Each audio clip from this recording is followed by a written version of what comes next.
So again, we are going to start off with resonance. Now, our textbook used the example of ozone when describing how resonance structures work. Benzene is another very common thing that's used in order to describe resonance. Benzene's formula is C6H6. It's a very common molecule used within organic chemistry. What makes benzene a little unique is that the atoms are joined in a ring. So for example, I don't know if last class when people were looking at ozone, if sometimes people would try to draw ozone kind of as a triangle, where an O is bonded to an O and then it's bonded to another, but they're all single bonded connected together, because you would avoid formal charge if that were the case. There wouldn't be any resonance. The problem with that is those extra electrons on the oxygen that are unbonded would repel that bond. Carbon, on the other hand, never has those free electrons repelling anything, so it can form in rings. So I'm going to switch back to the Smart Notebook and show you what a benzene ring would look like. So with 6 carbons bonded in a ring,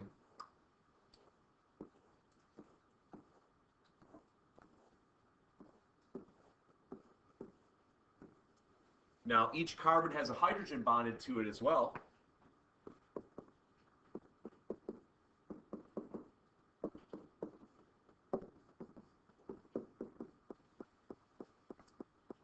Are any of my carbons at the octet? No, right? There's only 3 bonds, so there should have been a 4th bond. The way benzene is drawn then is it's in every other double bond. Then everything would be at the octet. The issue with this, similar to the ozone issue that the book brought up last class, is we should know, particularly from that POGO packet last time, that single bonds are longer than double bonds. Both in the ozone example that our text brought up and in benzene, we know that the bond length between every carbon in that ring is the exact same distance. As a matter of fact, that distance is a little bit shorter than a single bond and a little bit longer than a double bond. What makes what we're going over today peculiar compared to Chem 1 is we are no longer going over the simple things that Lewis Dot can describe well. There are kind of oddities that our world cannot be explained by how we draw out things in Lewis Dot structure. So instead of assuming every other double bond, what's very common within here, which by the way, there's another way we can draw benzene that maybe you've seen more often.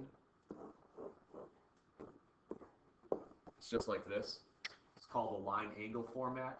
So if you've ever seen big organic molecules in either textbooks or on TV or in a biology class, they might show this a little bit more often. We don't write down carbons every time that there's an angle that's a carbon. So there's a double bond here, a double bond there, a double bond to the right. Hydrogens are assumed. Whenever we do resonance, it's very common that we kind of show both options and realize it's a blending of the two. So it's not like the double bonds are flipping back and forth throughout this molecule. It's just that there's limitations to it. If you recall from Chem 1, when we talked a little bit about how metals bond, metals have these electrons that just flow throughout. They're called delocalized electrons, or a sea of electrons. There are different bonding theories for different molecules at times, it seems, because not everything can agree with just one theory of how bonding works. And some people believe more along the lines that benzene isn't so much of an every other double bond, it's more of you have a 6-carbon ring, but then you have these other electrons in the middle that are just kind of for the entire team. They're for the group as a whole. But why we have to go over resonance is to cover these kind of unusual instances within Lewis Dot. Our textbook brought up the ozone example. I'm going to bring up the benzene example, which is a very common organic structure. We actually do go over organic structures towards the end of this year. So, that first off is kind of the drawings that I wanted to go over dealing with this.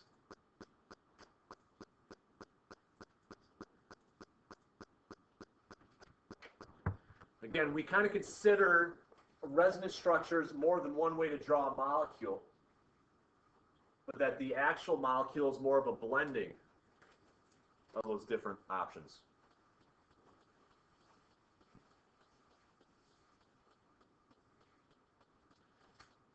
Again, we have evidence to support this claim. The best evidence that we have is that benzene example I just gave you. The bond length is equal all the way around. If it were actually double single bonds alternating, we'd have longer bonds and shorter bonds. Which again, make sure we understand when I show that double arrow, I'm not referring to it to be like an equilibrium reaction where reactants make products and products make reactants and there's a back and forth. When that double arrow was shown for those two different structures, I'm trying to demonstrate that it's a blending of the two. Which, here's my analogy. I can't get complete credit for this. I believe Zach Lemire helped out with this analogy as well. When I show the two different structures of benzene, I'm showing two things that don't actually exist. It's actually a mixture of those two things. So I'm taking two things that aren't real to try to make you think of or visualize something that is real. Now, I don't know if you know about this, but there is a sea creature out there that has a huge horn on its head called a narwhal. And if I were to explain this, I could say it's a mixture of like a sea serpent, which isn't a real thing, and a unicorn. So people probably have visions of the Loch Ness Monster and sea serpents out there, this big sea creature. And they know a unicorn, oh, a thing with a horn on its head. You blend the two imaginary things together, you get this real thing called a narwhal. That's what resonance is these two structures we draw, we know are not the actual structures. But if you blended the two together, that's what it would actually be. The best way for you, and again, within this class, it's always about what do I know how to solve and when. There's not going to be a lot of math in this unit compared to other units, so it's going to be a little bit more drawing out and explaining and things like that, but we still have to know what explanation to use and when. When you see alternating double bonds and single bonds within something, that should be a light bulb going off of, wait a minute, this might be one of those resonance examples. Think back to ozone last class. O, double bonded to O, single bonded to O. Benzene, C, double bonded to C, single bonded to C, double bond. Alternating single-double bonds are usually a good indicator of maybe this isn't the only structure, and it's actually a mixture of these. And what I want to do to demonstrate that one last time is I want to do one more problem here. I want to draw out the Lewis structure for the nitrate polyatomic ion. I believe you guys did the nitrite polyatomic ion in the reading guide last time. Along with showing how this worked with resonance, I want to remind you about formal charge then as well. So formal charge was the second half of that reading, so I want to go over both parts with you.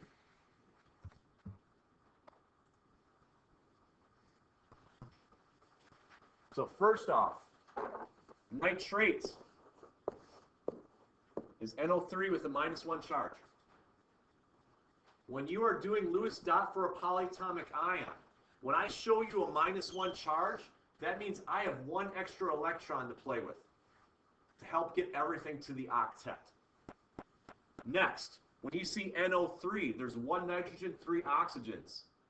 The only thing that really does chains, like in a long, this bond to that, bond to this, bond to that, going left to right, is carbon.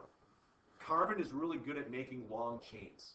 I mean, again, take a biology class where they talk a little bit about chemistry within it. You're going to see long carbon chains. You're going to see benzene rings.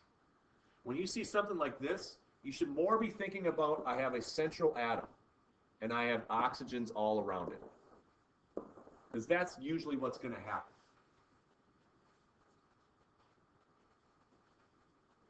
Oxygen, by the way, has 1, 2, 3, 4, 5, 6 electrons, so I'm going to fill in those. Nitrogen has 5.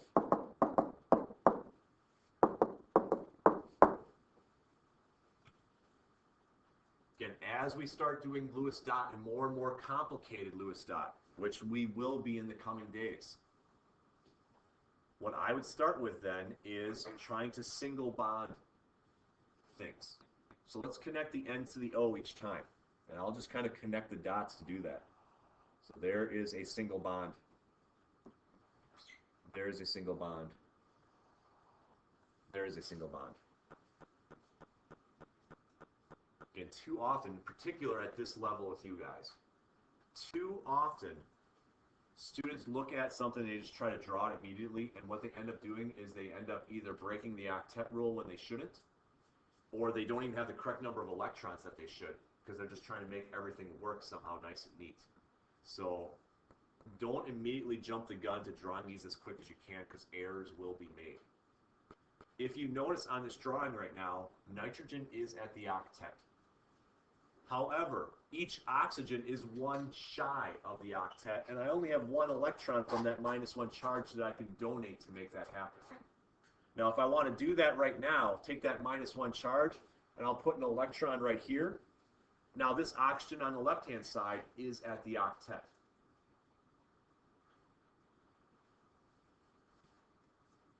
The second half of the reading guide last class covered something called formal charge. And I had some students coming up to me yesterday trying to go over how the textbook shows it.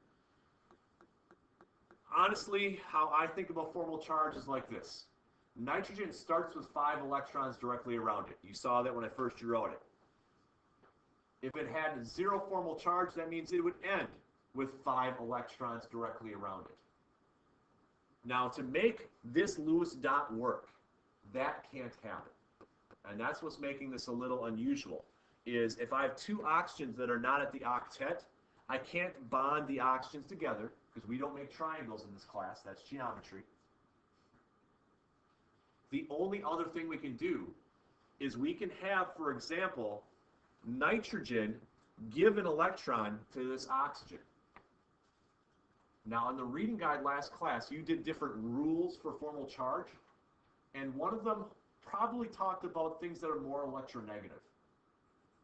Oxygen is more electronegative than nitrogen, so electronegativity, ability to pull in electrons, this could happen. So if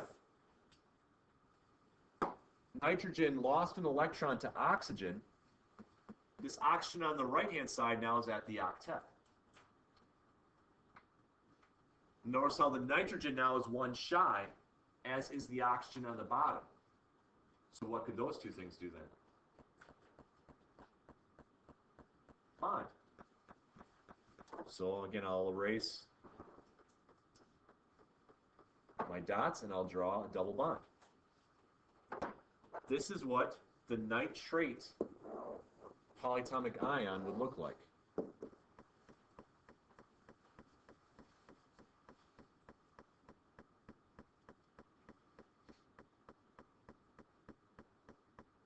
That leads us into this idea of formal charge.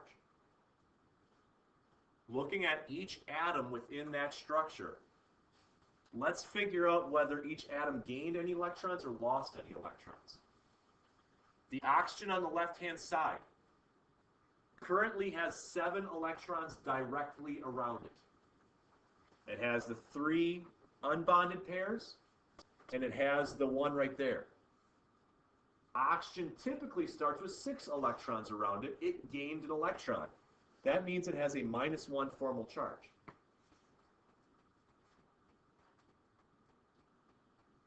How about the nitrogen in the middle? Nitrogen typically starts with 5 electrons around it. How many electrons are directly around it now? 4. This has a +1 formal charge. The oxygen on the right-hand side. What's its formal charge? Oxygen starts with 6 electrons, but now it has 2, 4, 6 from the unbonded pairs, plus that 1 right there. So it has 7. It must have gained an electron. It's a -1 formal charge. The oxygen on the bottom. What's its formal charge? 0. 2, 4, and 6. Notice how the formal charges add up to what the charge is of that polyatomic ion. If it's a neutral compound, like the example I believe you had on the reading guide, it will add up to 0. Now here's the thing with formal charge. It is more likely to occur for a structure if there isn't formal charge. Because what did we do to make this thing work? We had nitrogen, a non-metal, give an electron to oxygen, a non-metal. That's not a common thing. Non-metals are good at gaining electrons, not losing. But quite frankly, that's the only way to make this structure work, was to abide by the octet rule of having this give to that. So if there's a way to draw something where there isn't formal charge, that is the most stable and most likely form. Now, I believe on the reading guide that you did, you could have had something that had like a +2 formal charge or a -2. If you are deviating further from 0, it's even less likely. So when we do go back to that reading guide in a little bit here, if you need to look at that last problem and have me kind of go over it with you, I'll go over that specific example with you because it gives you 3 options and it asks you which one's the best. How you would determine that is by assigning formal charge. The WebAssign will have that tonight for you. It's a very common question to ask within Lewis structures on a unit test for me as well. If I can give you 2 options, figure out which one is more likely to occur. By the way, do we actually believe that the nitrate polyatomic ion has 2 long OO-NO single bonds and 1 shorter NO double bond? No, there's a reason why I gave you this example. This is an example, again, of resonance. So really, I'm going to draw it a little bit smaller.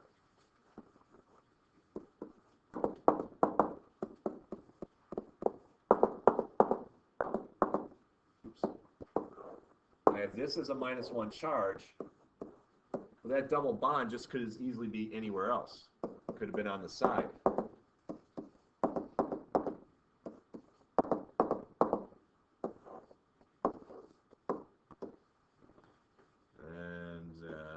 Let's go here. So this actually has 3 resonance structures.